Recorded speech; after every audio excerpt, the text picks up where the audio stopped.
सन 2000 में 12वीं पास करने के बाद एयरफोर्स वाई ग्रुप की नौकरी 2001 में ज्वाइन की गई। उसके बाद लगभग 20 बरस की नौकरी चलती रही। नौकरी के आखिरी दिनों में ख्याल आया कि बाहर निकलकर फिर से कोई नौकरी और एक बेहतरीन नौकरी करनी है। सफ़र यहाँ से संघर्षों का शुरू होता है।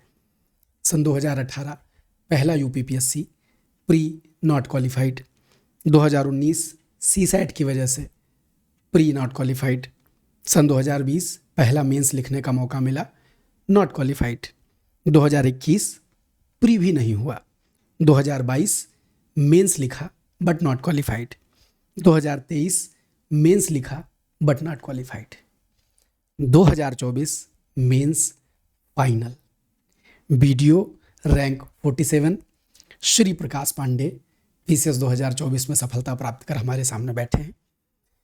और ये कहानी सुनाकर मुझे एक शेर याद आ रहा है। राहत इंदौरी साहब कहते हैं कि न हम सफ़र न किसी हम नशी से निकलेगा, हमारे पाँव का कांटा हम ही से निकलेगा। बुजुर्ग कहते थे एक वक्त आएगा जिस दिन जहाँ पे डूबेगा सूरज वहीं से निकलेगा। जहाँ पे डूबेगा सूरज वहाँ से निकलेगा। तो जहाँ पे डूबा सूरज वहाँ से निकाल लाने वाले श्री प्रकाश पांडे हमारे संग बैठे हैं। ज़्यादा न कहकर मैं इनका पारिवारिक परिचय, इनकी पृष्ठभूमि, ये कहाँ से हैं, ये सब इनके माध्यम से जानना चाहूँगा। आए श्री प्रकाश और अपने बारे में कुछ बताएं। धन्यवाद गुरुजी। सबसे पहले तो मैं आपका और इस मंच का बहुत बहुत तहे दिल से शुक्रिया और आभार प्रकट करता हूँ, और मुझे ये अवसर दिया इसके लिए भी सर बहुत बहुत धन्यवाद। क्योंकि मेरा इस क्षेत्र में आने के बाद, आपसे जुड़ने के बाद, मेरा ये मन था कि मैं जब भी मिलूं गुरुजी से, सिलेक्शन के बाद मिलूं, और मैं मतलब इस तरीके से मिलूं कि गुरुजी को भी गर्व हो कि हाँ मेरा कोई छात्र जो है आया है और इस तरीके से सफल होकर आया है। तो मेरी ये दिली इच्छा थी सर। जैसा कि गुरुजी ने बताया, मेरा नाम श्री प्रकाश पांडे है। मैं मूलतः प्रतापगढ़ का निवासी हूँ। वर्तमान समय में मैं रायबरेली में रह रहा हूँ। और मेरी जो ये पीसीएस की जर्नी रही 2018 से शुरू हुई, जैसा कि सर ने पहले ही बता दिया ज़्यादातर चीज़ें, तो बहुत कुछ नहीं है बताने के लिए, लेकिन सर ने अब बोला है तो मैं बताता हूँ। तो 2018 में नहीं हुआ प्री, तो बहुत ज़्यादा निराशा नहीं हुई, क्योंकि गुरुजी मैं पहली बार दिया था तो तैयारी भी उस लेवल की नहीं थी। 2019 में थोड़ा ठीक हुई, तो सीसैट में मैं फ़ेल हुआ, और सीसैट में फ़ेल हो गया। मुझे ऐसा लगा कि यार ये पता नहीं सीसैट क्वालिफाई होगा मेरे से कि नहीं होगा। मन में एक संदेह उत्पन्न हुआ, लेकिन फिर मेहनत की, फिर लगा रहा, बहुत रट्टा मारा, इधर उधर हाथ पाँव मारे। एनी हाउ 20 में क्लियर हुआ सर, मेंस लिखा, लेकिन मेंस में इंटरव्यू कॉल नहीं आई सर। 2021 में मैंने वीआरएस लिया, एयरफोर्स में मैंने 20 वर्षों तक सेवाएं दी, मुझे अवसर प्राप्त हुआ। और 21 में मैं वीआरएस लेने के बाद आया, और अनअकैडमी पे मैं आपसे पहली बार मिला सर। अनअकैडमी ज्वाइन किया और आपसे पहली बार मुलाकात हुई। ऑनलाइन के माध्यम से मैंने जाना कि हाँ अमरनाथ गुरुजी हैं और हिंदी पढ़ाते हैं, और हिंदी में भी ऐसी हिंदी पढ़ाते हैं जो नैया पार लगा देती है चाहे वो सीसैट हो, चाहे वो आपका जनरल हिंदी का 150 का नंबर वाला पेपर हो मेंस के लिए, या फिर समीक्षा अधिकारी का हो। तो मुझे लगा कि ठीक है, मैंने सर की पहली क्लास देखी आपकी, तो मुझे लगा नहीं अब तो मैं कहीं नहीं जाना है, मुझे बस यही देखना है। और मैं उसी समय से नोट्स वगैरह सब बनाने लगा बाय हैंड। आप जैसे जैसे बताते थे, मुझे जहाँ भी डाउट होता था, जो भी आप लिख लिया, और कमेंट के माध्यम से पूछ भी लेता था। तो ये जर्नी वहाँ से शुरू हुई सर। उसके बाद मुझे लगा कि अब मैं सीसैट में कभी नहीं फेल होऊंगा, और हुआ भी वही सर। सीसैट में हिंदी में 20 से 25 प्रश्न आते हैं सर एवरेज, और मेरे हमेशा 23 से 24 क्वेश्चन सही होते थे। 22 23 24, 22 23 24। तो मुझे एकदम अंदर से पेपर देने के बाद मैं सोचता था कि नहीं अब मैं मतलब सीसैट के लिए मुझे चिंता करने की ज़रूरत नहीं है बिल्कुल भी। तो वहाँ से मतलब ये तैयारी इस तरीके की हो गई कि फिर भूल गया वो चीज़। मैंने कहा अब मुझे मेंस पे ध्यान देना है। तो ये तैयारी वैसे ही चलती रही सर, धीरे धीरे। एक सवाल ये है कि बहुत मुश्किल होता है कि कोई छात्र है और वो अपनी पढ़ाई के फ्लो को बरकरार रखे, ये तो समझ में आता है। लेकिन 20 साल की नौकरी करने के बाद दिमाग पूरी तरह नौकरीमय हो जाता है, घर परिवार की जिम्मेदारियों में लग जाता है। उसके बाद ये पढ़ने का जज्बा कैसे आया और इसको आपने मेंटेन कैसे किया? कितना कितने घंटे पढ़े? वो दोबारा से अपने भीतर छात्र पैदा करने में कैसा वक्त लगा, कितना वक्त लगा? चाहते हैं कि वो मन की बात है आप। जी सर, जैसे नौकरी करते हुए मुझे जब ऐसा लगा कि अब नौकरी करते करते बहुत खाना बदोश ज़िंदगी गुजार ली, क्योंकि फ़ौज में सर आपको पता है कि पोस्टिंग बहुत दूर दूर देते हैं। नॉर्मली आपको घर के आसपास तो नहीं देंगे, अगर देंगे भी तो 400-500 किलोमीटर दूर रहेंगे आप, पूरा सोशली कट जाते हैं। तो मुझे लगा कि अब एक ऐसा समय आ गया है कि अपने देश समाज गांव में जाके आसपास में कहीं नौकरी की जाए, ताकि सोशली लोगों से कनेक्ट हुआ जाए इस तरीके से। तो मैंने शुरू की पढ़ाई। तो शुरुआत में मुझे भी लगा कि बैंकिंग, एसएससी और इसमें जाना चाहिए। उसी दौरान 2017-18 में मुझे पता चला क्या, भैया तो मेरे विनोद पांडे भैया हैं, वो एडीएम हैं सर अभी, और उनका सिलेक्शन हुआ। वो भी एयरफोर्स में ही रहे और उन्होंने भी लिया, वीआरएस लेके तैयारी करते रहे। पहले भी कर रहे थे और बाद में जब वीआरएस ले लिया तो फुल्ली वो भी लग गए इसमें। और जब उनका सिलेक्शन हुआ तो एक प्रेरणा मिली सर कि नहीं, मैं भी प्रयास करूंगा इस दिशा में। तो वहाँ से शुरू किया सर। शुरुआत में मुझे सर दिक्कत होती थी, क्योंकि पढ़ाई छूट चुकी थी। आप 18 साल 19 साल आपने बिल्कुल भी समय नहीं दिया, तो मुश्किल रहा सर शुरुआत में। 2 घंटे 4 घंटे जब तक सर्विस में रहा सर, तो 2 घंटे 3 घंटे 4 घंटे जो समय मिलता था उसमें निकाल के अपना पढ़ता था। लेकिन वीआरएस के लेने के बाद मैं फुल्ली सर मैंने फिर तैयारी शुरू कर दी।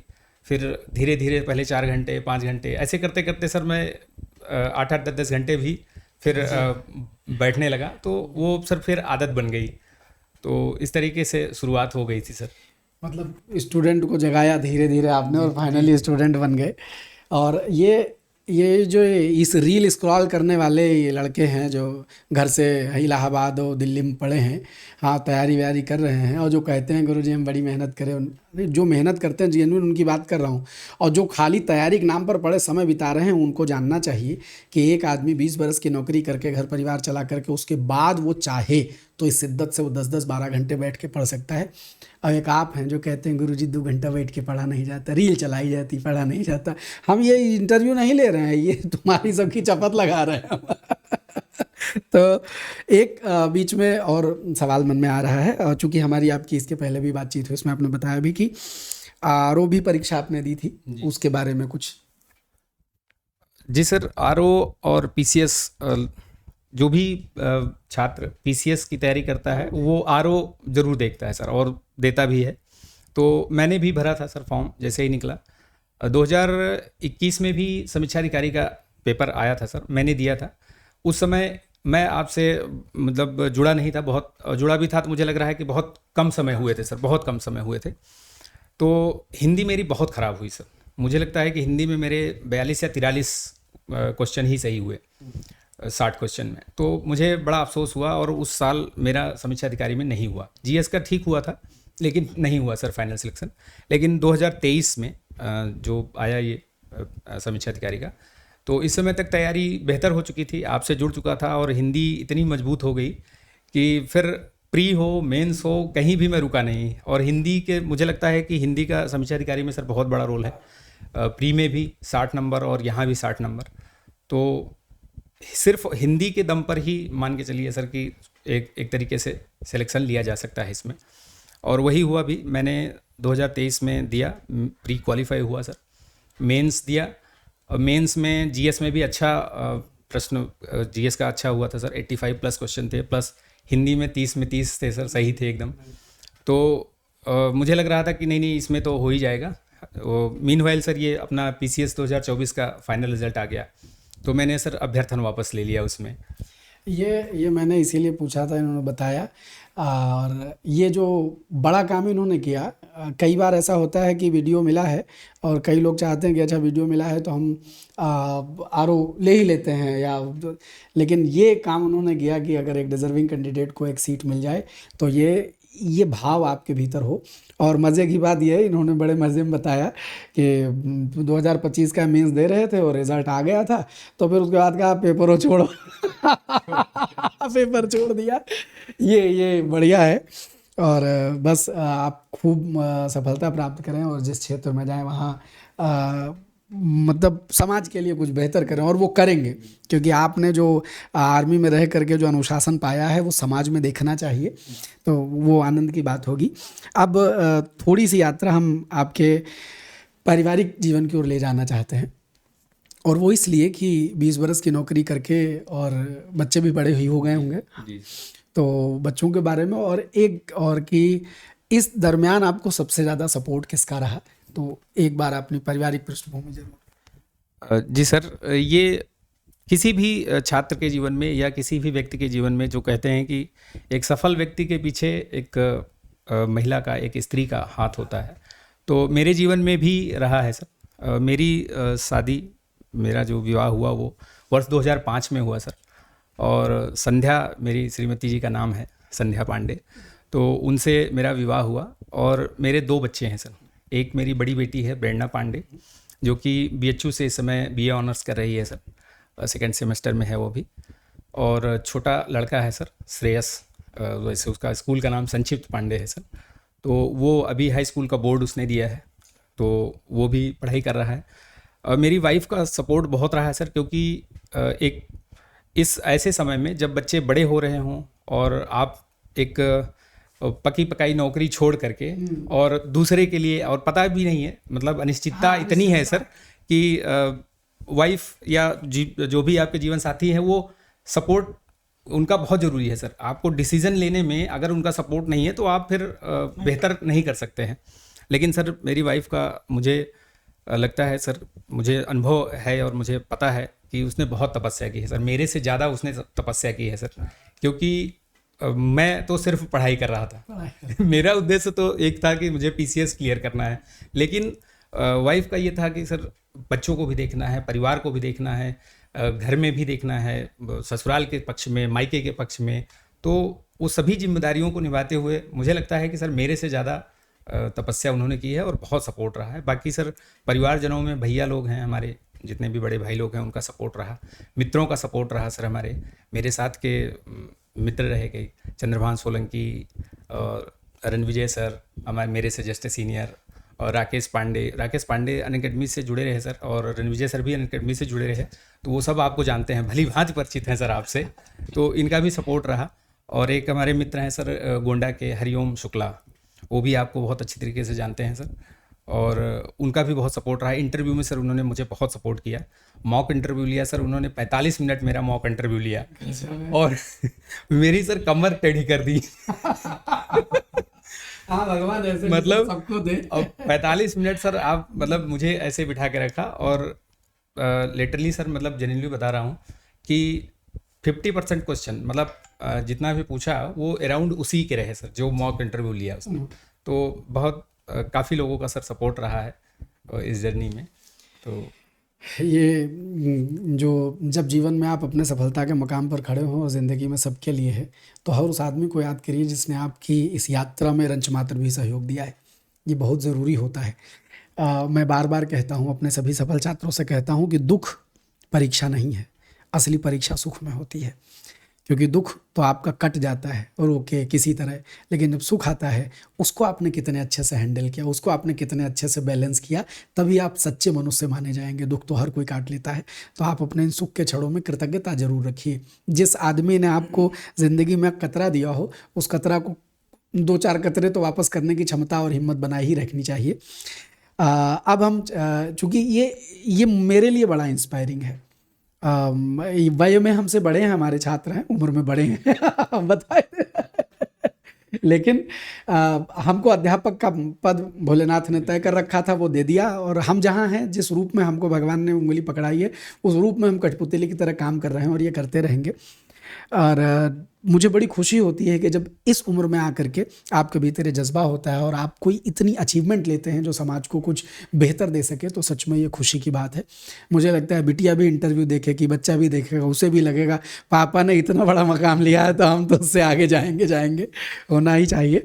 और आपकी पत्नी का जो सपोर्ट रहा उसके लिए हाँ मेरी ओर से कि साधुवाद की यह समर्पण यही भाव, यही कंपेटेबिलिटी पति पत्नी की हो तो गृहस्थ स्वर्ग हो जाता है, और अगर इसमें थोड़ी भी गड़बड़ हो जाए तो जीवन नरक ही माना जाता है। भगवान करे सबके जीवन में कंपेटेबिलिटी हो। अब हम छात्रों के प्रश्नों की ओर आएंगे। आपका प्री को तैयार करने का, क्योंकि हर प्रकार के छात्र का जो भी कोई बहुत सारे वो लंबे वर्षों से असफलता पाई या किसी ने पहली बार में सफलता पा ली, तो हर व्यक्ति का एक अनुभव होता है कि उसके अपनी तैयारी का तरीका। और याद रखिए कि जो इनका तरीका है वही तरीका आपका है, ज़रूरी नहीं, आपको अपना तरीका डेवलप करना पड़ेगा। एक वो फिल्म थी चांदनी चौक टू चाइना, तो उसमें वो कुछ कुंग-फू पर फिल्म थी, तो उसमें एक कोई बहुत बड़ा विलेन है और जो कुंग-फू वाला है, और ये बेचारा अक्षय कुमार चांदनी चौक से वहाँ चाइना पहुँच जाता है और फिर वहाँ उससे लड़ाई वड़ाई लड़ना होता है। लोग उसको बता देते हैं कि तुम हमारे हीरो हो, अवतार हो किसी का, और तुम ही बचाओगे हमसे। और फिर फाइनली वो सीखना शुरू करता है और उसके गुरु उसको सिखाते रहते हैं कि सिद्धू याद कर, तेरे भीतर एक मूव होगी। फिल्म देखी आपने? अच्छा, तेरे भीतर एक मूव होगी, याद करो उसे सिद्धू, याद करो। वो याद करता है कि चांदनी चौक में वो पराठे बनाता था, आलू घोटता था, वो आलू पराठा भिंडी पराठा, ये वाला वो मूव वो याद करता है। वो दृश्य मेरे जहन में कहीं अटका रह गया। सच में हर आदमी की अपनी एक मूव होती है, अपने भीतर की उस मूव को पहचानिए और याद रखिए सफलताएं आपके अपने भीतर से निकलती हैं, आपके अपने मूव से निकलती हैं। मोटिवेशन हम सब जगह से लेते हैं। अमरनाथ भी आपके काम बस उतने ही हैं जितने कि आपके भीतर वो मूव जगा सकें। हमारा काम, अध्यापक का काम, आपके भीतर आपकी मूव जगा देना है बस। हम आपकी परीक्षा में लिखेंगे नहीं। हाँ, वो अलग बात है, आप ये कहते हैं कि हम परीक्षा में दिख जाते हैं कान में बोल देते हैं, टिक लगवा देते हैं, वो आपका प्रेम है जो हम टिक लगवा देते हैं, बोल देते हैं, लेकिन वो आपके मूव भीतर जगाने हम आते हैं। तो वो मूव आपको अपनी डेवलप करनी है। अच्छा, बीच में अनअकैडमी का जिक्र हो गया था। अनअकैडमी हमारी पुरानी मोहब्बत है। हाँ, तो ये आप ये ना समझें कि हम अभी अनअकैडमी में, अनअकैडमी वाले भी इसमें से कोई कटिंग वटिंग मार के ये ना कह दें कि ये हमारे भाई, आप हमारे ज़िंदगी में रहे हैं, हमारा आपका तलाक हो चुका है, लेकिन आप हमारे संबंध में रहे हैं तो आपका जिक्र तो वाजिब है। तो अनअकैडमी जब मैं पढ़ाता था तब से ही हमसे जुड़े हैं और आज फाइनली इतने लंबे वर्षों बाद आप सफलता लेकर हाजिर हुए हैं, तो ये बड़े आनंद का विषय है। तो अब मैं छात्रों के सवालों पर जाता हूँ और वही कि इनकी मूव क्या रही पढ़ने की, आपको अपनी बनानी पड़ेगी, लेकिन इनकी मूव क्या रही, प्रीलिम्स के फैक्ट्स और सवाल कैसे आपने इकट्ठे किए, मेंस पर आपने कैसे मेहनत की, इस पर एक बार ज़रूर बताएं। जी सर, इसमें जैसा कि आपने बताया प्री, मेंस और इंटरव्यू 3 स्टेप होते हैं सर, सभी को पता है। तो सबसे पहला तो ये है सर कि जो बिगनर्स हैं, जिनको लग रहा है कि आज अभी जैसे रिजल्ट आया है तो बहुत सारे बच्चे बिल्कुल एकदम से, तो मैं उनके लिए मतलब बताना चाहूँगा कि अगर आप मोटिवेटेड हुए और आपको तैयारी करनी है तो सबसे पहले सर सिलेबस देख लीजिए। प्री का, मेंस का उठाइए और सिलेबस देख लीजिए, आप कितने पॉइंट्स हैं, क्या है, सबसे पहले सिलेबस ही देखिए। और प्री जो कि फैक्चुअल होता है सर, उसमें आपको सिर्फ फैक्ट्स देखने हैं, टिक लगाने हैं और क्वालिफाई करना है। तो मैं ये कहना चाहूँगा कि बेसिक्स आपके क्लियर होने चाहिए। बेसिक्स बुक्स आप पढ़ सकते हैं, एनसीईआरटी वगैरह पढ़ सकते हैं। प्लस एक चीज़ जो है सर मोस्ट इम्पॉर्टेंट थिंग कि पीवाईक्यूज़ ज़रूर लगाएं, क्योंकि पीवाईक्यूज़ सर अभी आप ट्रेंड उठा के देख लीजिए सर, तो मुझे लगता है कि 50-60% से ज़्यादा पीवाईक्यू पे ही आयोग जो है प्रश्न बनाता है। तो पीवाईक्यू आप बिल्कुल छोड़िए मत। पीवाईक्यू को जो भी 10 साल 15 साल का जितना भी पीवाईक्यू है उसको पूरा पढ़िए और अच्छे से तैयार कर लीजिए कि पीवाईक्यू से प्रश्न आए सर तो गलत ना हो। वो गलत हो गया मतलब पाप कर दिया। आप बोलते हैं ना सर, आप बताते हैं बच्चों को ये गलत कर दिया तो पाप होता है। वो चीज़ है कि पीवाईक्यू गलत मतलब आप पीछे चले गए, तो वो नहीं होना चाहिए। तो ये है करंट अफेयर्स, जो भी आपको अच्छा लगे। मार्केट में बहुत सारे लोग करंट अफेयर्स पढ़ाते हैं सर, उससे आप पढ़ सकते हैं। मेंस के लिए सर, मेंस में भी वही स्ट्रेटजी है, आप सिलेबस उठाइए और एक एक पॉइंट का सर नोट्स बनाते चलिए। वो आपका प्री और मेंस दोनों में काम आएगा। प्री और मेंस का सर सिलेबस लगभग 70-80-75% लगभग बराबर ही है सर, वही मेंस में वही प्री में। बस ये है कि आपको यहाँ पे अपना ज्ञान दिखाना है, प्रेजेंटेशन दिखाना है, लिखना पड़ेगा आपको। वहाँ आपको लिखना नहीं, वहाँ सिर्फ टिक लगाना है और गोला भर देना है। तो एक एक पॉइंट्स का ऐसा नोट्स बनाएं कि वो आपको ईजिली रिवाइज कर लें। ऐसा ना हो कि पूरी बुक बना डालें, ऐसा नहीं होना चाहिए। मैंने किया है सर, मैं इसलिए बता रहा हूँ सर इसको कि मैंने वो गलती करी है सर। शुरुआत में मैंने नोट्स बनाए सर हिस्ट्री के, आप विश्वास नहीं करेंगे सर कि उसमें मैंने 8 या 9 वो कॉपीज़ बना डाली। और वो ऐसे के वैसे रखी हुई है, मैंने उनको दोबारा उठाया ही नहीं फिर। तो ये चीज़ मैं बताना चाहूँगा सर, जो भी छात्र हैं अपने, जो भी जुड़े हुए हैं सर आपसे, उनसे, और जो भी देखेंगे इसको, तो नोट्स ऐसा होना चाहिए, क्रिस्प होना चाहिए, और मतलब ऐसा हो कि रिवाइज कर लें आप। उसमें सिलेबस देख लीजिए। हिंदी के लिए मैं कहूँगा कि सर का जो बताया गया, जो भी ये जितनी भी सर के वीडियोज़ हैं, हिंदी आप देख लीजिए, तो कहीं जाने की ज़रूरत नहीं है। चाहे वो जनरल हिंदी हो, चाहे वो आपकी इसकी सीसाइड की हिंदी हो, कोई सी भी हिंदी हो। जनरल हिंदी में भी सर 70 नंबर के ये आपके ग्रामर पोर्शन से आता है वो। 80 नंबर हाँ, तो वो 70 नंबर आपके, अगर आपने अच्छे से कर लिए सर, तो वहीं से नंबर आपका उठता है उसमें। तो ये हिंदी के लिए तो और कहीं नहीं जाना है, जैसा कि गुरुजी बोलते हैं कि परीक्षा कहीं की, हिंदी यहीं की। ये वाला गजब, ये टैगलाइन जब हमने चैनल शुरू किया तो स्वतः आ गई थी। तो आप सब इसको चरितार्थ हाँ, दे रहे हैं। तो ये जो है याद रखना है, इसको नहीं भूलना है। तो बाकी सर निबंध के लिए सर, जैसे आपने कैसे अपने आप को तैयार किया कि आप 6 पेज 7 पेज तक लिखिए? बिल्कुल सर, निबंध क्या है, जैसे सबसे पहले तो मैंने आपसे ही सीखा था सर। अनअकैडमी पे आपने 2-3 क्लासेस इसकी ली थी पहले भी, और अभी भी आपके चैनल पे है वो वीडियोस वाला। तो वही स्टेप करना है सर। एडिटोरियल पढ़ना है, और एडिटोरियल वही पढ़ना है जो आपके सिलेबस से रिलेटेड हो। सारे नहीं पढ़ने हैं, बहुत सारे आते हैं सर एडिटोरियल, लेकिन उतना ही पढ़ना है जितना आपका सिलेबस में दिया हुआ है। तो एडिटोरियल पढ़िए, उसको लिखने का अभ्यास कीजिए अपने आप से, अपने शब्दों में लिखिए। आप देखिए गुरुजी के चैनल पे पढ़ा हुआ है, वो देख लीजिए, वहीं से आपका सारा वो धीरे धीरे, और सर जितना लिखेंगे उतना ही आप बेहतर होते जाएंगे। ये मैंने अपने सर इस 7-8 साल की, 5 साल की जो भी जर्नी रही सर, मैंने यही सीखा है। मैं एक चीज़ बताना चाहूँगा सर, हो सकता है कि बहुत लोगों को आश्चर्य लगे कि ये अतिशयोक्ति बोल रहा है, लेकिन 2024 में सर दिन रात एक कर दिया हमने, और मुझे याद नहीं है कि मैंने कितने मॉक टेस्ट लगाए हैं। और मतलब हद कर दी, मतलब हद पार कर दी एक तरीके से। ये ऐसे थोड़े 20 बरस बाद करके फिर ये छात्र बन गए। मैं सच में पार किया। मेरे साथ सर राकेश पांडे, नेवी से, वो भी रिटायर्ड हैं, और रणविजय कुमार सिंह का भी सर समीक्षा अधिकारी में हुआ है। मुझे जहाँ तक मैं याद कर पा रहा हूँ 192 रैंक है, या उसी के आसपास ही है सर कहीं। तो उनका समीक्षा अधिकारी में हुआ। इंटरव्यू सर उन्होंने मेरे साथ ही दिया था, लेकिन दुर्भाग्यवश उनका नहीं हुआ। तो हम तीनों ने मिल करके इतना लिखा कि लोग ये बोल रहे थे कि ये त्रिमूर्ति जो है, ये क्या करेंगे इतना लिख के। तो लिखने से सर पीछे नहीं हटना है, अभ्यास करते रहना है, चाहे वो निबंध का हो सर, या मेंस आंसर राइटिंग हो। और तीसरा जो पार्ट है सर, इंटरव्यू सर इन्हीं सब का मिला के होता है। बेसिकली वो एक पर्सनालिटी आपका चेक करते हैं। वहाँ पे ज्ञान से ज़्यादा आपको देखते हैं कि कॉन्फिडेंस है, नहीं है, बहुत नर्वस तो नहीं फील कर रहा है, बोल पा रहा है कि नहीं बोल पा रहा है, 2 आदमी 4 आदमी के बीच में कुछ अपने आप बता सकता है कि नहीं। और मैं तो सर जो पढ़ के गया था, जो तैयार करके गया था, वो कुछ नहीं पूछा। सिर्फ एक मेरे ये था कि सर्विस वाला जो पार्ट था सर, कि एयरफोर्स से कुछ प्रश्न बनेंगे, वहाँ से प्रश्न बने और पूछा भी, और वो मैं बेहतर तरीके से तैयार करके गया था, तो बता भी दिया बढ़िया से। बाकी वो कहाँ से पूछ रहे थे, कोई कुछ पूछ ले रहा है, कोई कुछ पूछ ले रहा है, तो वहाँ पे बस आप प्रेजेंस ऑफ माइंड आपका ठीक ठाक हो, और जो बोल रहे हैं उसका कॉन्फिडेंस के साथ जवाब दीजिए। नहीं आता तो सॉरी बोल दीजिए, बस इतना ही है सर। ये बेहतरीन बातचीत आपने सुनी, और ये एडिटोरियल वाली बात पे आके, हाँ, कुछ नए लड़के ये ना समझने लग जाएं कि बस अखबारें पढ़ना है। एडिटोरियल का सिर्फ इतना उपयोग है, अल्टीमेटली बता हम ही रहे हैं, तो हमारी वाली भी बात भी सुन लेना। हाँ, कि बन यहाँ से नियम मिल गया, अब नियम पे लगे पड़े हो और बाकी गुरुजी समझा रहे।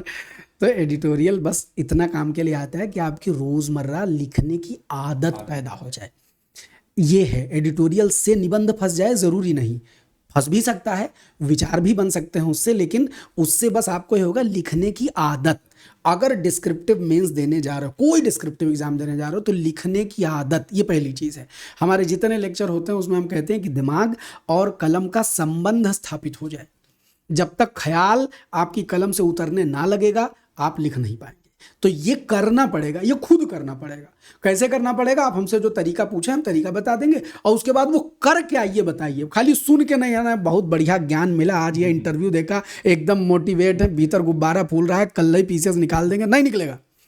घिसना पड़ेगा, मेहनत करनी पड़ेगी। जैसे इन्होंने घिसा, जैसे इन्होंने मेहनत की, ऐसे आपको भी घिसना पड़ेगा, मेहनत करनी पड़ेगी। तो बस मेहनत करने के लिए राज़ी हो जाइए और स्मार्ट और सही तरीके से, सही अप्रोच से पढ़िए, बस यही। तो बहुत बढ़िया लगा श्री प्रकाश जी आपसे मिलके, और मतलब सच में अपने छात्रों से मिलके अध्यापक को भी आनंद मिलता है, और वो परम आनंद हमको जब से पीसीएस का रिजल्ट आया है और जब से आरोग्य रिजल्ट आया है, तब से ऐसा लग रहा है वो गाना गाने का मन करता है, आजकल पाँव जमीन पर नहीं पड़ते मेरे। बस भगवान से ये कहते हैं कि ज़्यादा उड़ने लगे तो दबा दें। आप समझिए, आप भी ये प्रार्थना करें, हम भी ये करते हैं, हे भगवान जब कभी ज़िंदगी में रंच मात्र भी अहम नाम की चिरैया आने लगे तो उठा के पटक दें, धूल में मिला दें, किसी लायक न छोड़ें। हाँ, तो भगवान कभी गलती होए तो हम तो रोज़ ऐसे हाथ उठा कर प्रार्थना करते हैं, बस बने रहें। ये भगवान से प्रार्थना करता हूँ कि ये जो अध्यापन हमारे भीतर पैदा किया है, इससे जो जो दुनिया में काम हो सकता है करा लो, हम तो कठपुतली हैं, नाच लेंगे।